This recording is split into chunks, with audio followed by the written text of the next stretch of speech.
vit des temps qui sont particuliers. Et ceux-ci n'ont rien à voir avec ce qui s'est passé, ce qui est arrivé dans le passé. Depuis les années 60, on pourrait dire que les choses ont beaucoup évolué avec la technologie qui s'est, à partir du premier ordinateur qui prenait une pièce grande comme ici, et jusqu'à aujourd'hui où est-ce que ça tient dans notre main. Les choses ont beaucoup évolué, même les télécommunications ont beaucoup évolué. Je voyais un reportage où est-ce qu'il y a des fils qui rejoignent les différents continents, qui passent sous l'océan, dans l'océan, qui passent au fond de l'océan, et c'est des centaines de fils comme ça, c'est pas juste un, là, c'est des centaines qui passent à différents endroits et qui relient les différents continents. Sans oublier les différents satellites aussi qui sont en orbite. Je ne sais pas combien, je n'ai pas regardé combien il y a de satellites, mais c'est énorme le nombre de satellites qui sont là. Et donc, les communications ont beaucoup évolué, ce qui fait que les choses ne sont plus juste régionales.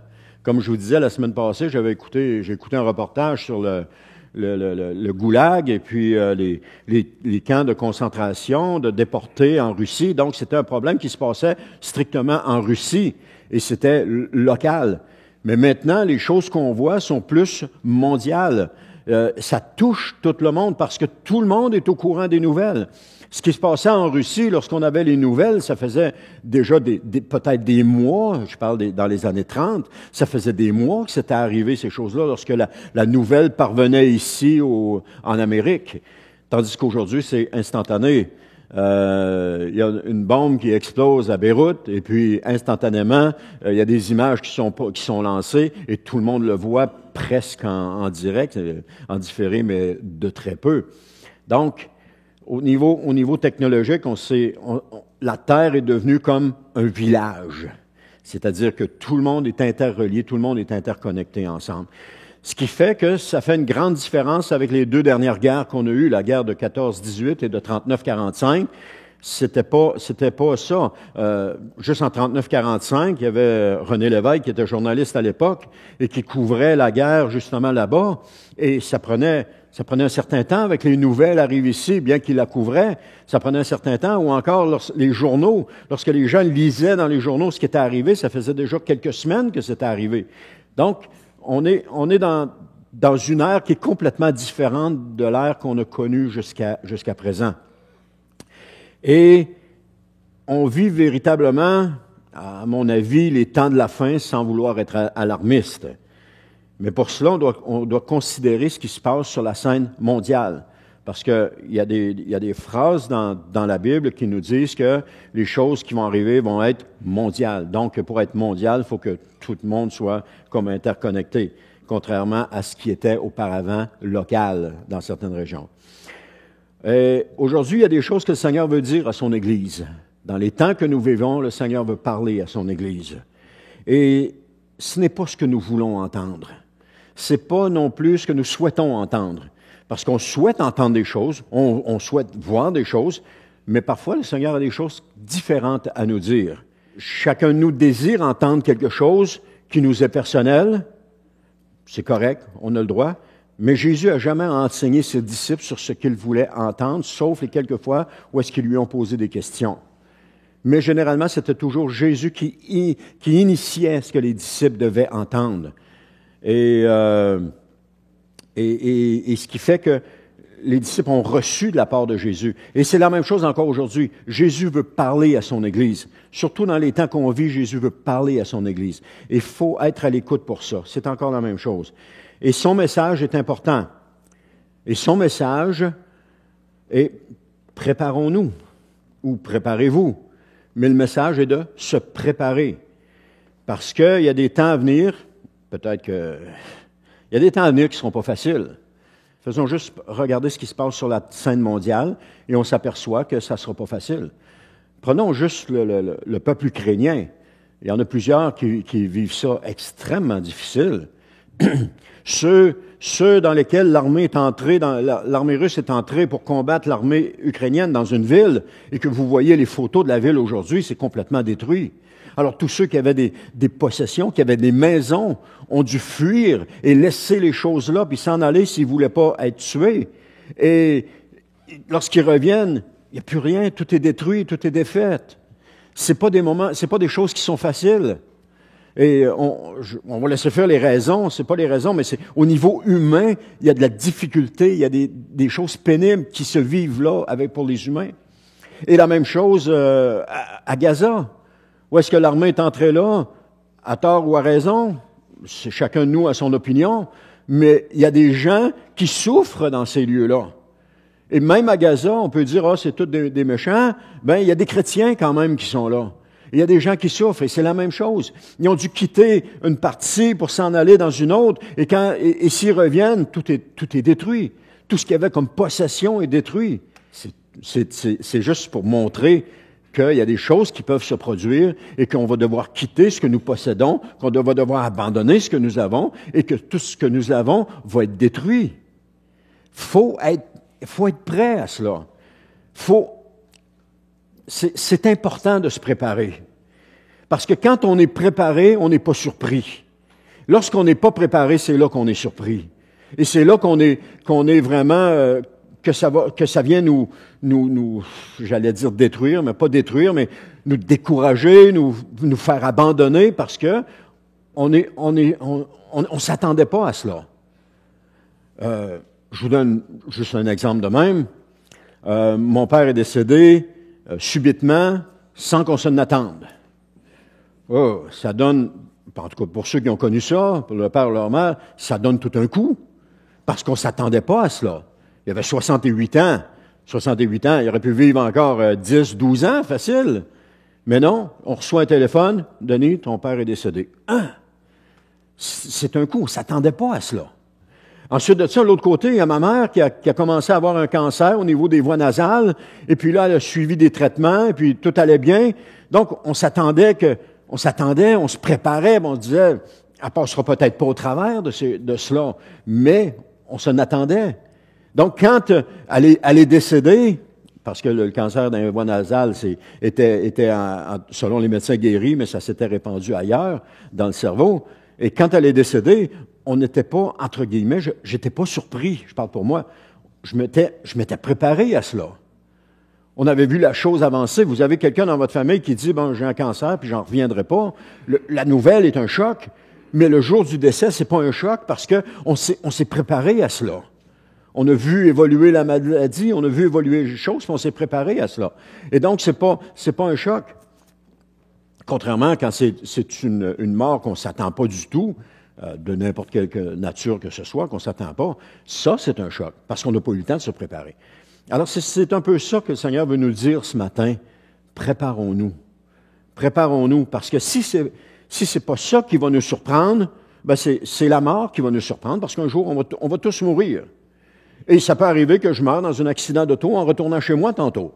Ça peut arriver. Ou encore que je me réveille pas demain matin parce que je suis mort dans mon sommeil. Ça peut arriver. Alors, il faut si c'est la mort qui nous surprend, il faut être prêt. Notre vie spirituelle doit être constamment prête. Elle doit constamment être en relation avec Jésus. Parce que si on veut être prêt, il faut être en relation avec Jésus. Il faut faire ce que Jésus nous demande de faire. Il faut agir comme Jésus nous demande d'agir. Il faut s'éloigner des choses de ce monde pour se coller à Jésus. Puis avoir cette relation d'intimité, de proximité avec Jésus. Et c'est seulement comme ça qu'on va pouvoir se préparer. Et cette relation d'intimité, de proximité, on l'a dans la parole de Dieu. Lorsqu'on prend le temps de lire la parole de Dieu, de passer du temps dans la parole de Dieu, c'est là qu'on va développer cette relation. Et c'est là qu'on va entendre Jésus nous parler à travers sa parole.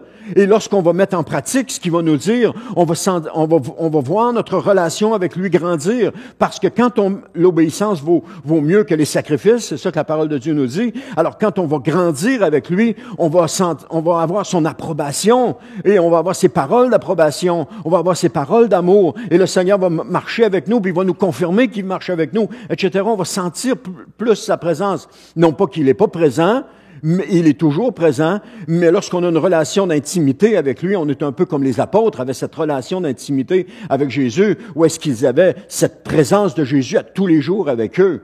Et puis on peut avoir cette présence de Jésus à tous les jours avec nous, en autant que nous prenions le temps dans sa parole.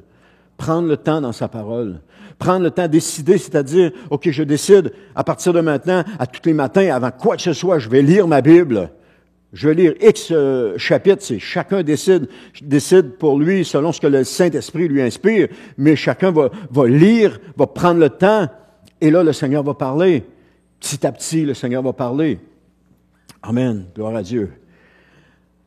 Je dis aussi que on doit être prêt à affronter ce qui va arriver. Sur la route 170, pas loin de chez moi, ils ont déboisé pour permettre à la lumière du soleil de réchauffer la route pour éviter la glace noire. Ils ont déboisé, je pense, c'est une bande de 15 mètres, c'est ça? Ou à peu près, 15 ou 25 mètres. Et puis, en déboisant cela, ça a causé des dommages au bois qui était plus loin un peu. J'explique ma théorie. Parce qu'on voit beaucoup d'arbres cassés, renversés, brisés, même des gros arbres. Chez nous, j'en ai un gros, il est gros de même, et puis il est complètement couché à terre. Et il y en a un autre à côté qui est gros, mais là, il est tout canté lui aussi. Pourtant, c'était des gros arbres, il était supposé avoir des racines profondes, puis il était supposé se tenir. Mais ma théorie là-dessus, c'est que quand les arbres ont commencé à pousser sur le bord, parce que le vent qui vient du lac, c'est le vent nord-ouest, le vent nord-ouest, qui arrive du vent et du lac et qui, dans les jours de tempête, et qui souffle dans cette direction-là. Et les arbres qui ont commencé à pousser, ont commencé petits avec ce vent-là qui poussait constamment.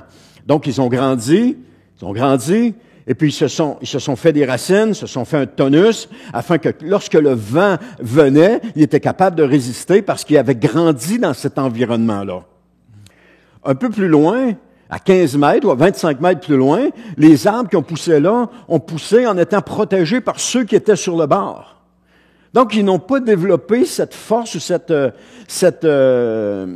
force-là ou les racines pour se tenir solidement lorsque le vent allait souffler.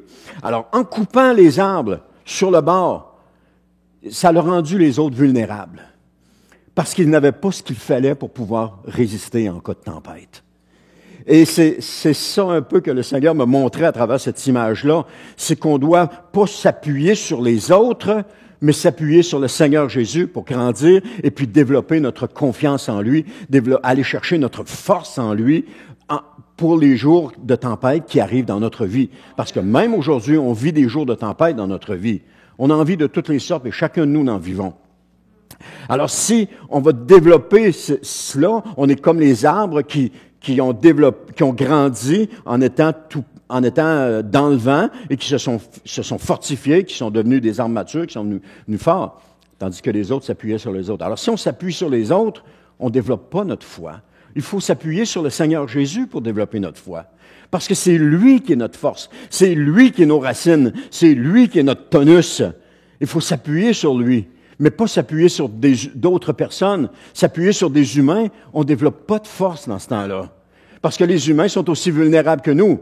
Et si je m'appuie sur des humains et que je deviens grand, fort, imposant, et que ceux sur qui je m'étais appuyé disparaissent, ben je deviens très vulnérable. Parce que j'ai plus personne sur qui m'appuyer.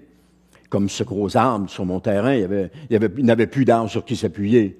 Alors c'est un peu l'image que je voulais vous montrer ce matin. On a besoin de s'appuyer sur le Seigneur Jésus.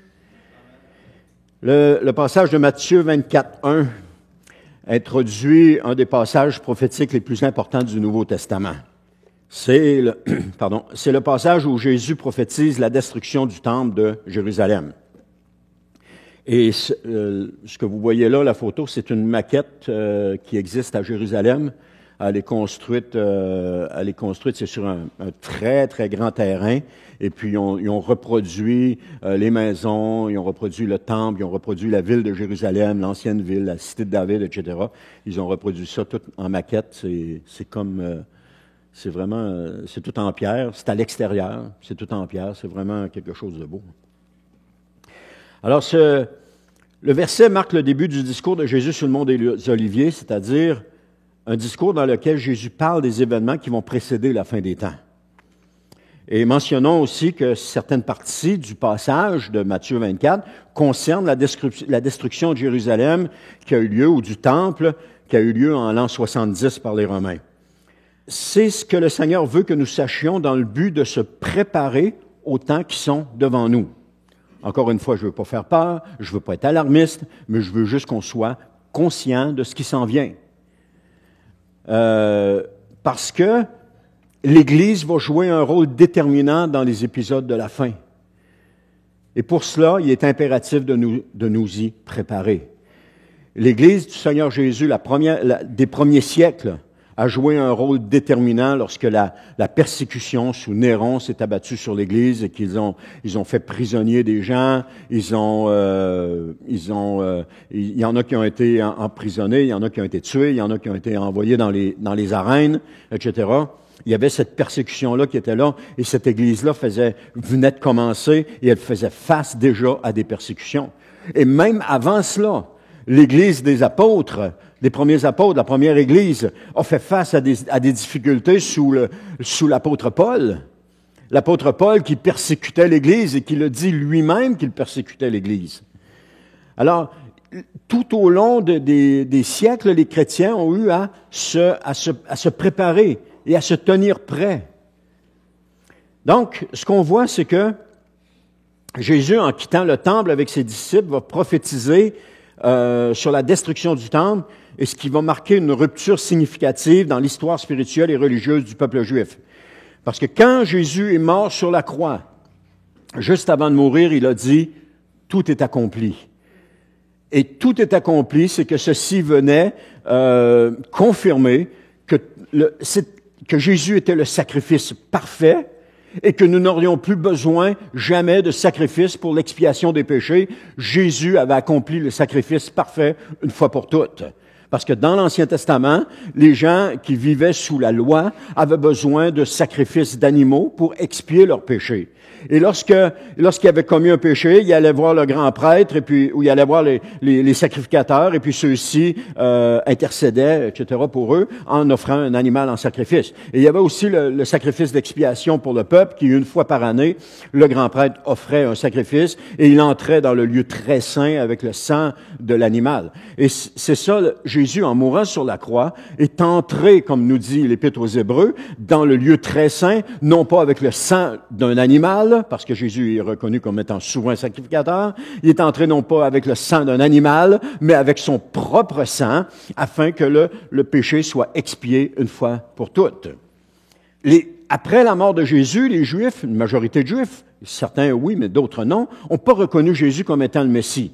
Donc, les sacrifices ont continué dans le temple, les sacrifices d'expiation, ce qui n'était plus nécessaire pour l'époque, parce que le sacrifice de Jésus était accompli. Et ça a continué. Ce qui fait qu'à un moment donné, Dieu a décrété que ça devait se terminer et que l'armée romaine a envahi Jérusalem en l'an 70 et ils ont complètement détruit le temple et la population juive, il y en a qui sont morts, mais il y en a d'autres qui sont partis, qui se sont répandus dans toutes les nations. Ça mettait fin, ce moment-là mettait fin au système sacrificiel, qu'on peut dire comme ça, complètement, c'était terminé, il n'y avait plus de sacrifice qui était offert pour les péchés. Les Juifs se réunissaient dans des synagogues, et dans les synagogues, ils n'offraient pas d'animaux en sacrifice. C'était seulement au temple qu'ils le faisaient. Donc, le temple est un symbole de jugement, si on regarde ça. Dans Matthieu 24, 1, ça nous dit, là-dessus, Jésus quitta la cour du temple, et tandis qu'il s'éloignait, ses disciples s'approchèrent pour lui faire remarquer l'architecture du temple. À première vue, les disciples qui quittent avec Jésus font remarquer à Jésus, regarde le temple, il est-tu beau avec ses pierres les unes sur les autres, puis ses ornements, tout ça. Ça paraît être un commentaire simple ou un commentaire simple sur la magnificence du temple. Mais le contexte suggère beaucoup plus que cela. Et c'est ce qu'on va voir ensemble.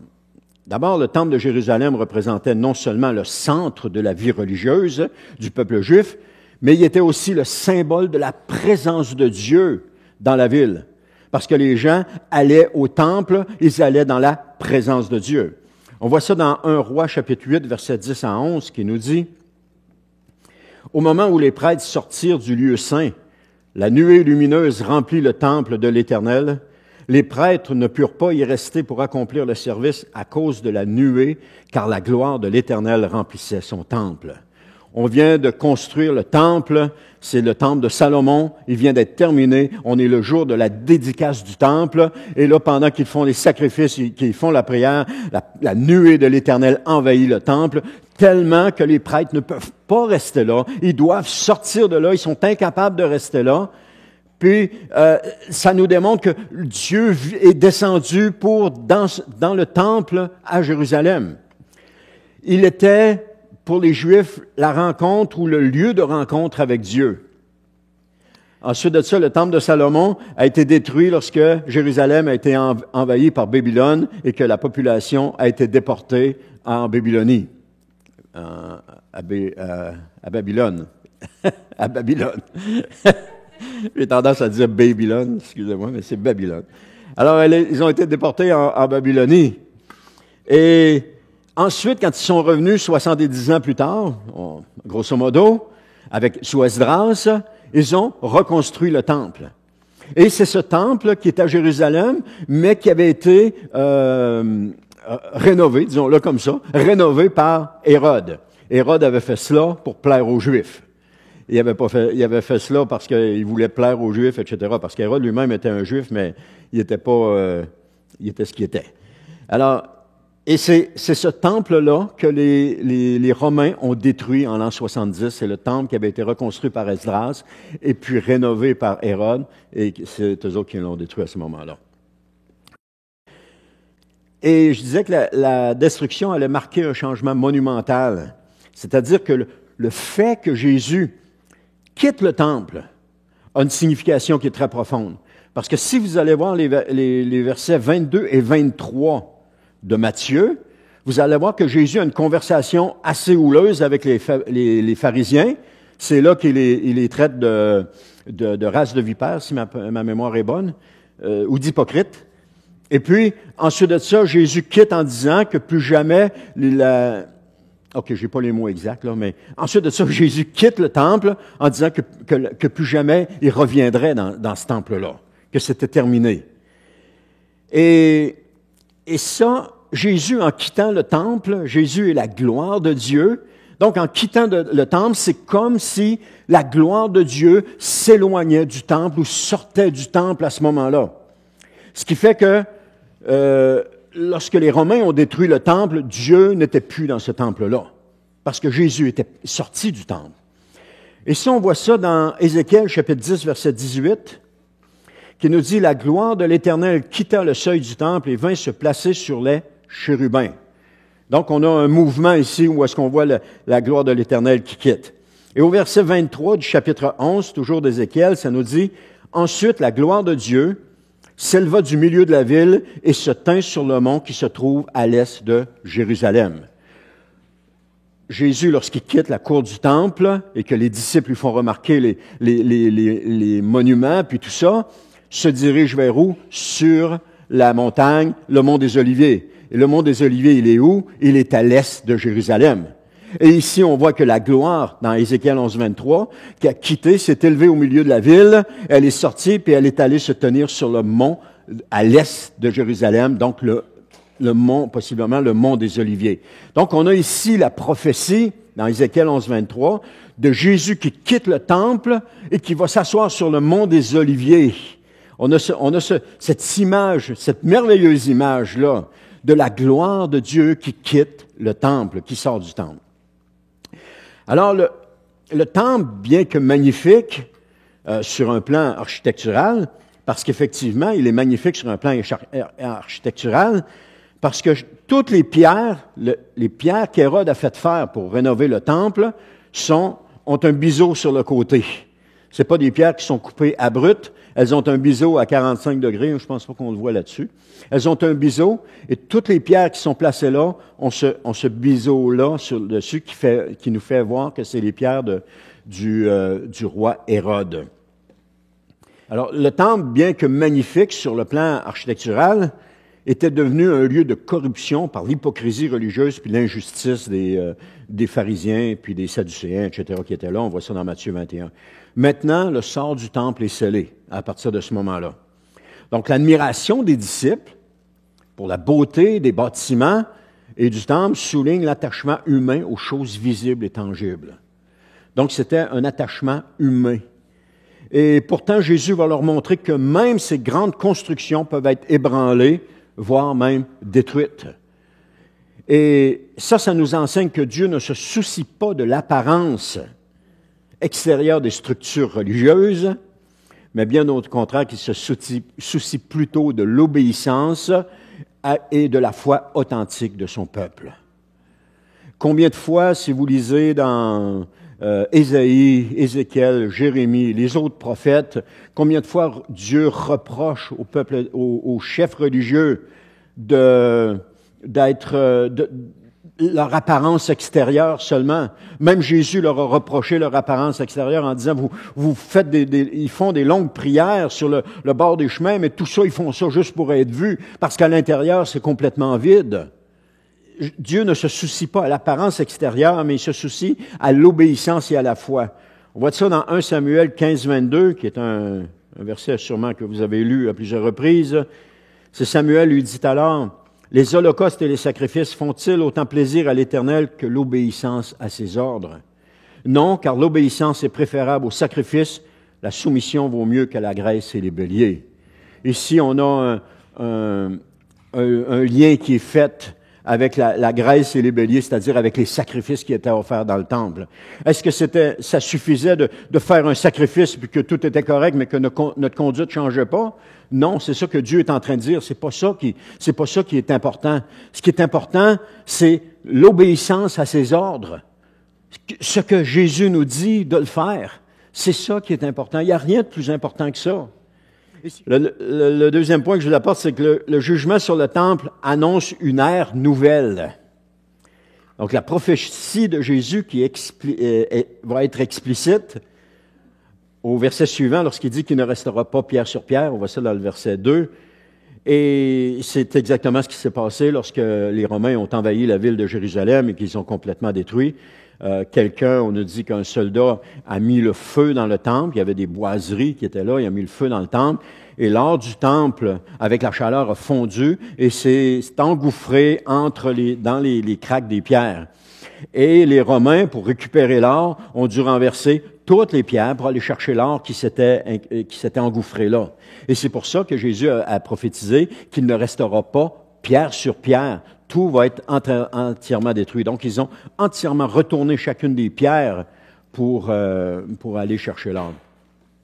Le temple aussi était au cœur de l'adoration selon la loi de Moïse. Mais cependant, Jésus, par sa venue, j'ai dit tantôt, inaugurait une nouvelle alliance où la présence de Dieu n'allait pas être limitée dans un bâtiment. Et on voit ça dans Jean chapitre 4, versets 23-24. Jésus qui parle à la Samaritaine en disant, « L'heure vient et elle est déjà là où les vrais adorateurs adoreront le Père par l'Esprit et en vérité, car le Père recherche des hommes qui l'adorent ainsi. Dieu est esprit et il faut que ceux qui l'adorent en esprit et en vérité. » Donc ce verset-là nous illustre comment maintenant nous pouvons adorer Dieu. Et on va voir un petit peu plus loin que nous sommes le temple du Saint-Esprit. Et il y a comme deux dimensions. J'espère qu'on va le voir. En tout cas, je continuerai peut-être la semaine prochaine si j'y arrive pas là.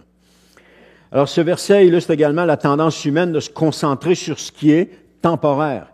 Les yeux des disciples étaient fixés sur les bâtiments, la beauté des bâtiments, ce qui était quelque chose de temporaire, quelque chose qui allait être détruit. Et Jésus va plutôt leur dire de fixer leurs yeux sur l'éternité, parce qu'elle ne sera jamais détruite. L'éternité va durer pour toujours. Et l'apôtre Paul va dire dans Colossiens chapitre 3, versets 1 à 2, « Mais vous êtes aussi ressuscités avec Christ. Recherchez donc les réalités d'en haut, là où se trouve Christ qui siège à la droite de Dieu. De toute votre pensée, tendez vers les réalités d'en haut et non vers celles qui appartiennent à la terre. » Tendez vers les réalités d'en haut. Tendez vers ce qui est en haut et non sur ce qui est en bas, sur la terre. Parce que tout ce que nous connaissons sur la terre va être détruit. Dieu, de toute façon, dit dans Ésaïe, dans l'Apocalypse, qu'il va refaire un ciel nouveau, une nouvelle terre et un ciel nouveau. Donc, tout ce qu'on a ici va être entièrement détruite. Et pas juste là. Le jour où vous allez mourir, vous emportez rien au ciel. Vous laissez tout ici. Donc, il n'y a rien, c'est rien de solide qu'il y a ici. C'est rien sur lequel on peut s'appuyer. C'est comme mes arbres qui étaient appuyés sur les autres lorsque ils ont coupés, ils sont tombés, ils sont cassés, ils ont été brisés par le vent. Et c'est la même chose avec cela. Si on s'appuie sur ces choses-là, on va être vulnérable parce que le jour où ces choses-là vont être détruites, soit sous nos yeux, soit parce que pour quelque raison que ce soit, quand ça va être détruit, on va se retrouver avec quoi? On va se retrouver brisé, couché par terre, on va se retrouver cassé, on va se retrouver comment? Et c'est pour ça qu'il faut s'attacher à Jésus, s'attacher à lui, et rien d'autre, ni personne d'autre, seulement Jésus. La prédication ce matin aurait pu être Jésus, Jésus, Jésus, rien que Jésus. Parce que c'est lui qui est la puissance, c'est lui qui est notre force, c'est lui qui est notre soutien, il n'y en a pas d'autre. Jésus, plaire à Jésus, faire ce qu'il nous dit, être avec lui, avoir cette relation avec lui. Tout est pour lui, tout est en lui. Rien, rien d'autre n'est que lui. Et ça, avoir on n'a pas besoin d'être des extrémistes pour ça. On a juste à être des chrétiens normaux qui vivons notre vie parce que nous devons travailler pour manger. Mais travaillons pour manger, pas pour accumuler des biens. Et lorsqu'on travaille pour manger, on peut avoir cette relation avec Jésus. On peut continuer cette relation et entretenir cette relation avec Jésus. Mais l'important, c'est de lui obéir. Il n'y a rien de plus important que ça. Rien. Lui obéir, faire ce qu'il nous demande de faire. Et ça, je l'ai dit tantôt en commençant, la seule façon d'obéir à Jésus, ça va être de lire sa parole, de se plonger dans la parole, de plonger nos yeux dans la parole, d'avoir un temps avec lui. Parce que quand on veut entendre quelqu'un nous parler, il faut l'écouter. Il faut passer du temps avec lui. Si on ne passe pas de temps avec lui, on ne peut pas l'entendre nous parler. Et si on est loin de lui, on ne peut pas l'entendre. Pour entendre parler, il faut prendre le temps d'arrêter puis d'écouter. Alors, il faut prendre le temps d'arrêter puis d'écouter le Seigneur. Prendre le temps d'être avec lui. Prendre le temps, c'est ça qui est important. Prendre le temps. Faire ça. Et ça contribue à notre préparation. Se préparer. Se préparer parce que il y a des choses qui s'en viennent et on a besoin d'être préparé. Et le moyen de se préparer, c'est de tisser cette relation solide avec le Seigneur Jésus. Je ne peux pas en dire plus que ça ce matin, je vais m'arrêter ici. Je continuerai la semaine prochaine, il y a d'autres choses encore intéressantes, mais il faut tisser cette relation avec Jésus. J'ai vécu ma vie chrétienne auparavant, je l'ai vécu de différentes façons. Je l'ai vécu dans des moments où est-ce que j'étais super hot avec le Seigneur, dans d'autres moments où j'étais super loin du Seigneur. Mais Jésus était tout le temps là. Jésus était tout le temps là, il ne m'a jamais abandonné. Même dans les moments où j'étais loin de lui, il ne m'a pas abandonné. Et même dans les moments où j'étais loin de lui, il trouvait le moyen de me parler. Même si il y avait des bouts, est-ce que je lisais même plus ma Bible, tellement j'étais découragé. Tellement j'avais plus le goût de rien, je lisais même plus ma Bible, mais Jésus avait trouvé le moyen de me parler pareil. Il trouvait le moyen de me parler à travers toutes sortes à travers des passages bibliques sur des posters qu'il y avait dans la maison. Il trouvait le moyen de me parler. Il faut toujours rester accroché à Jésus. Aujourd'hui, j'ai compris que cette relation avec Jésus devait être développée, que cette relation avec Jésus devait être proche. Et depuis que j'ai cette relation avec Jésus, parce qu'à un moment donné, il a fallu que j'en suis revenu de ce découragement-là, et j'ai commencé à plus m'approcher de Jésus.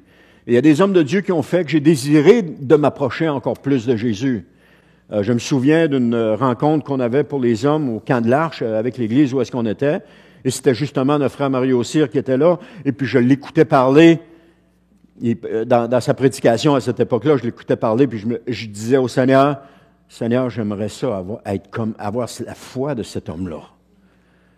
Ça veut dire que je n'avais pas beaucoup, là. J'étais loin, là. J'étais loin du Seigneur. Mais je trouvais le moyen encore de parler au Seigneur. Et le Seigneur a exaucé ma prière. Le Seigneur a exaucé ma prière parce que j'ai pu m'approcher de Dieu, j'ai pu m'approcher de Jésus, j'ai pu commencer à tisser cette relation avec Jésus-là. Avec des hauts et des bas, bien entendu. Ça ne nous arrive pas dessus comme ça, bang, tout d'un coup, puis une journée on est de même, le lendemain on est autrement. C'est avec la relation, c'est que, et en écoutant le Seigneur nous parler, puis en obéissant à sa voix. Parce que je sais que quand j'obéissais, j'avais l'approbation de Dieu, mais quand j'obéissais pas, j'avais pas son approbation. Je le sentais, je le vivais, c'était là, c'était comme présent. Et aujourd'hui, je veux m'approcher encore plus, parce que plus qu'on s'approche de Jésus, plus qu'on va être proche de lui. Et puis, on ne sera jamais plus proche de Jésus que ce qu'on veut être proche de Jésus. Mais il y a de la place pour s'approcher, tant qu'on veut s'approcher. Il va toujours avoir de la place. Puis Jésus va toujours nous faire de la place pour s'approcher. Il ne nous laissera jamais, il ne dira pas, « Oh, OK, c'est assez, là, t'es trop proche, là. Garde tes distances, je suis plus capable. » Non, il n'est pas un homme. Il va toujours nous recevoir. Il va toujours nous accepter dans sa présence. Il va toujours nous prendre avec lui. Le message un matin, c'est préparons-nous. Mais comment nous préparer? En tissant une relation avec Jésus. Une relation d'intimité, la même que les disciples avaient. Parce que quand on a cette relation avec Jésus-là, il y a des choses qu'on comprend. Il y a des choses qu'on voit. Il y a des choses que le Seigneur permet qu'on comprenne et qu'on voit différemment.